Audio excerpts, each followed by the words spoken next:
Frenkie De Jong has now given a private indication he'd like to move to Manchester United and has given the Barcelona the green light for the move. So it's come out today that Frenkie De Jong now wants to come to Manchester United, and this is the biggest update in the whole Frenkie De Jong saga. It's been, United wants him, we're in for him, we're in negotiations with Barcelona, we're putting silly offers in that they're not going to upset by 40 million. But it's like, we all know that United want Frenkie De Jong, Ten Hag wants De Jong. United have been working on De Jong for weeks and weeks and weeks. But everyone's been saying, well, why are we wasting our time? De Jong's not going to come, he doesn't want to come and all of that. And as I said from the start, guys, I said with Frenkie De Jong, he doesn't want to leave Barcelona. He's realised he's got to leave Barcelona, and now he'll probably have an interest in coming to Manchester United. And that is the case. And before you go, I don't believe the news, this is Laurie Whitwell from The Athletic. The journalist Laurie Whitwell from The Athletic, and The Athletic is not, like, you pay monthly for The Athletic. So it's not like they need clicks or views because they pay monthly. A lot of other journalists, they need interactions, clicks and views to get attention. Laurie Whitwell gets money through monthly Athletic stuff, so they don't do stories for clicks and views, they do stories for what they want. Laurie Whitwell, David Ornstein work together, best journalists in the game, and Laurie Whitwell has said that now Frenkie De Jong wants to come to Man United, basically. Right, so I'm going to get into everything Laurie Whitwell has said, but before I even get into what Laurie Whitwell said, if De Jong to Man United doesn't happen, it's a failure from the board, our board. De Jong is our number one target, he's Ten Hag's number one target, and we've been working on him for weeks.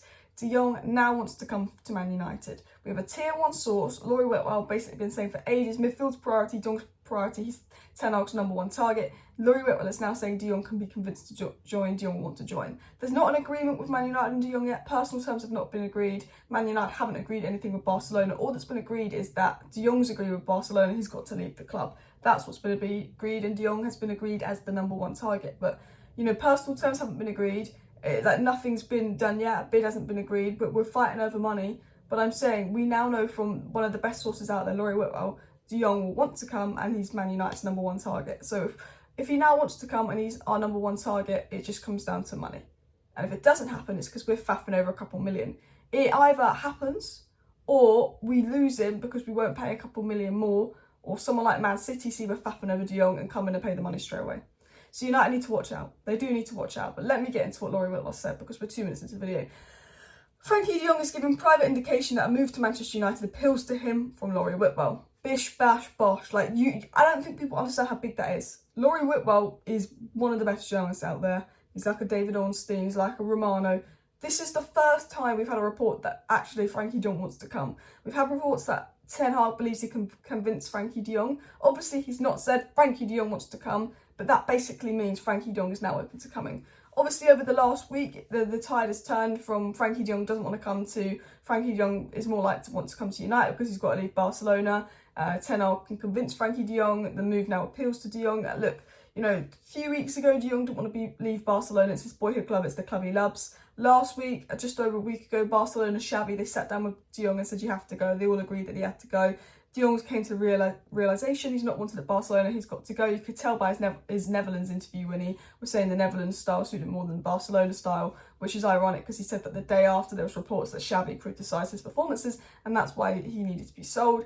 And, it also came out in the last few days that obviously Ten Hag told Frenkie De Jong he'd be the main man at United and all of that, and the team will be built around him, and that, Frenkie De Jong's now more open to joining Man United. And, Laurie Whitwell's also said he's given private indication that a move to Man United appeals to him. And that is massive news. We want him. He now wants to come. If we don't get him, it's a failure by the board. And this is Ten Hag's number one target. We can fail on Darwin Nunez because he's really overpriced. He's a striker, not number one target, but we cannot fail on this. It will just be embarrassing as well because we've been in negotiations for 4 weeks. Laurie Whitwell also said Man United's main focus so far has been Frenkie De Jong. Pausing the move, however, has been the fee set around 80 million euros by Barcelona. Negotiations are now underway. So Laurie Whitwell is saying literally negotiations are underway. The only thing in the way of the move basically is the 80 million euro fee, which is 68 million pounds. Obviously, United will try and get him for a little bit less because of Barcelona's financial situation. They probably think they can get him for 70 million euros and all of that. But I just think Man United, you need to be careful because Man City could do what Liverpool did with Darwin Nunez and go pay that fee in a day. We're faffing around on a couple £1 million. It's Frenkie De Jong. It's a 1 in a million chance to sign him. We're so lucky that he has to leave Barcelona. We can sign him. I just think hurry up and pay the fee. I don't care. this is the guy you pay the fee on, because once you get Frenkie De Jong, we can then focus on that other midfielder, we can then focus on that defence, we can then focus on that attack and build a team around Frenkie De Jong. I'm worried that we sign Frenkie De Jong and we don't sign another midfielder and we play with McTominay. I pray that Man United are planning to build a team around Frenkie De Jong. Laurie Whitwell also said that Man United are resistant to straight away paying what Barcelona demand for Frenkie De Jong, given the financial difficulties at the new camp, and do not want to be Barcelona's bailout. AKA, that's Laurie Whitwell's way of saying United want De Jong wants to come. The thing in the way of it is that United know that Barcelona are in a financial situation, so they probably think they can save a bit of money. That's what I read that as saying. And obviously, Laurie Whitwell also said that Man United have looked at Calvin Phillips, but there's a strong sense now that he is not a genuine option for them. And N'Golo Kante might be available, but there's some concerns over his injury record. Any approach with Jude Bellingham would be next summer. Again, talking about midfielders. And Laurie Whitwell did say a couple of weeks ago, Ten Hag wants 2 midfielders. He did link us to, what was that? Ajax midfielder's name begins with an E. I forgot what his name. He did link us to him, Kante. He also linked us to Enzo Fernandez. And I think another midfielder. But Laurie Whitwell did say a couple of weeks ago that Manchester United want 2 midfielders. Midfield's the number 1 priority, and De Jong is the number 1 priority in the midfield. And as I said, I'm all for signing Frenkie De Jong. I think Frenkie De Jong is a perfect signing. I think it's a brilliant signing at Man United. But Man United have to build a team around Frenkie De Jong. We spent 100 million on Paul Pogba, didn't build a team around him. Like, we literally spent 100 million on Paul Pogba, and we stuck him in with Fred and Matic and Herrera. And, we didn't think about building a team around Paul Pogba. And I think that's one of the reasons Paul Pogba wasn't as successful. We brought Maguire, we thought it solved the defence. We brought Pogba, we thought it solved the midfield. We brought Sancho, we thought it solved the attack, but it didn't. You've got to build a team around a player. So it's buy Frenkie De Jong, then buy a player in the pivot, like Sangare or Lema for me, that would complement De Jong. I don't think Neves would complement De Jong. There's a lot of players that wouldn't. Sangare and Lema would. You then go, so let's get Timber in defence. He can play Ten Hag's way. He can play the way that De Jong's used to playing, and he can play right back if needed. Then let's maybe get Malacia. Ten Hag knows him. He's, a good up-and-coming fullback, give some pressure on Luke Shaw, and then let's go into the attack. Maybe we go for Anthony because, Darwin Nunez is gone. Maybe we go for a Scamacca, but we haven't really been linked to him. That's what I think United need to be doing. It was also said by Laurie Whitwell that Manchester United held initial discussions with Darwin Nunez several weeks ago. United have other priorities at that type of fee, though, and suggestions Ten Hag boarded a flight to talk to George Mendes were suspicious. What we thought. And I think, the only thing that frustrated me about Darwin Nunez was that he was one of Ten Hag's number 1 targets. We've been talking to him for weeks, and we let him go to Liverpool like that. But I've been saying for a while, as soon as Darwin Nunez' price went over 50 million, I said we've got to stop this interest. We cannot spend more than 50 million on a striker that will be on the bench for most of the Premier League games because he can't play in the same team as Ronaldo because Ten Hag plays a 4-2-3-1. He cannot play on the wing. I said it would be absolutely ridiculous. Midfield is still the number 1 priority. I'd rather sign 2 midfielders before we sign an attacker. Even though Ronaldo can't play every single game, we need a striker for the Europa League and Cup games. I think if anything, 2 midfielders, a fullback, a centre back, and then maybe either a versatile striker that can play all across the front 3, or a young striker that can sort of be Ronaldo's backup is what we need to do as well. But I think with De Jong to United, it will happen. I'm confident it will happen. If it doesn't happen, I'll give £100 away to one of you guys watching. So do like and subscribe. If you don't think it's going to happen, you might as well subscribe. You've got a chance to win £100.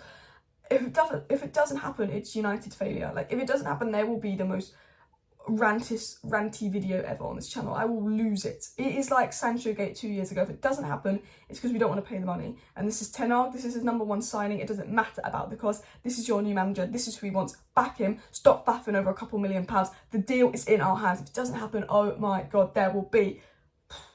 I feel like people just don't want it to happen now, so I'd go off on one. It was also been said yesterday that Manchester United obviously made an official offer for De Jong of £42.5 million, but Barcelona asked for £68 million. I think that's true. That's classic United to be a 15 million short. Sam Pilger also said now Man United believe that De Jong actually wants to come to Old Trafford, and they've now accelerated their negotiations and will make a bid. And then obviously on TalkSport, Dr. MUFC said that Manchester United stepped up negotiations with Barcelona after Frenkie De Jong gave the green light for a move to Old Trafford, having initially been reluctant to leave Barcelona. So bish, bash, bosh, what did I say? What did I say a couple of weeks ago? I said United wouldn't be in negotiations with Frenkie De Jong if they couldn't convince him to come. 4 weeks ago, we started negotiations with Frenkie De Jong. Ten Hag had multiple phone calls with him. People saying he's not going to come, he doesn't want UCL football. I said he doesn't want to leave Barcelona, but if he has to leave Barcelona, he'll consider United. He's had conversations with Ten Hag. He's obviously said something to Ten Hag that's made Ten Hag convince himself that he can get De Jong, And that's happened. He's got to leave Barcelona so Ten Hag can convince him. I think the whole situation with De Jong was he didn't want to leave Barca. He's been told he's got to leave Barca. So now he's open to joining Man United. It's not that he didn't want to join us. It's that he didn't want to leave Barcelona. And I think he's been telling Ten Hag that in phone calls. We realised he's got to leave Barcelona. This is a big opportunity for him. And, you know, Ten Hag's done his job. He's convinced him to come, basically, because, you know, it's now down to United. Smash a like, smash a subscribe. We'll be back tonight with some more transfer news update videos. But, yeah, this is positive news, guys. Positive.